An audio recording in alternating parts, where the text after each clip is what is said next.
நான் சிங்கப்பூர் வரதுக்கு முன்னாடி எனக்கு இதை பற்றி நோ ஐடியா. எனக்கு இது என்னன்னே தெரியாது. ஆனால் சிங்கப்பூர் வந்ததுக்கப்புறம் நிறைய ரெஸ்டாரண்ட்ஸில் அண்ட் கோயில் பிரசாதத்துலலாம் பார்க்கும்போது இது பன்னீர் மாதிரி இவ்வளோ சாஃப்டாக இருக்குது அப்படின்னு நினச்சி ஆச்சரியப்பட்டிருக்கேன். இதோட சாஃப்ட்னஸ் மட்டும் இல்லை, டேஸ்ட்டும் ரொம்ப சூப்பராக இருக்கும். பால்ல இருந்து எப்படி பன்னீர் மேக் பண்ணுறாங்களோ அதே போல தான் சோயா மில்க்ல இருந்து இந்த டோஃபு மேக் பண்ணுறாங்க. டோஃபுவோட நியூட்ரிஷனல் வேல்யூன்னு பார்த்தோம்னா high protein and high calcium இதில் இருக்குது.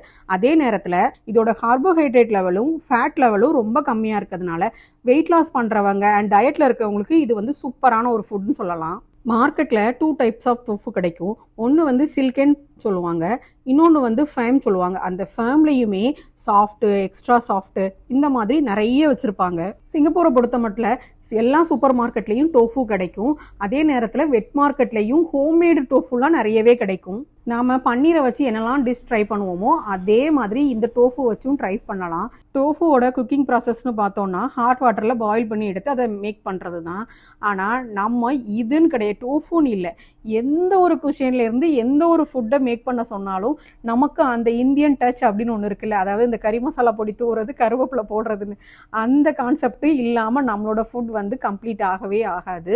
ஸோ அந்த மாதிரி தான் நான் மோஸ்ட்லி வந்து டோஃபுவை வச்சு ஸ்டர் ஃப்ரை பண்ணுறது, எப்படி வந்து பன்னீரை வந்து ஒரு பன்னீர் பட்டர் மசாலா பண்ணுவோனோ அதே மாதிரி டோஃபு பட்டர் மசாலான்னு நான் ஒன்று பண்ணுவேன். டோஃபுவோட ஹெல்த் பெனிஃபிட்ஸ் அண்ட் டோஃபுவில் நிறைய வெரைட்டிஸ் இருக்குது. எந்த வெரைட்டி ஆஃப் டோஃபுவை எந்தெந்த டிஷ்க்கெலாம் யூஸ் பண்ணலாம், எதுக்கு நல்லா இருக்கும், இந்த மாதிரியான டீட்டெயில்ஸை அப்கமிங் வீடியோவில் சொல்கிறேன்.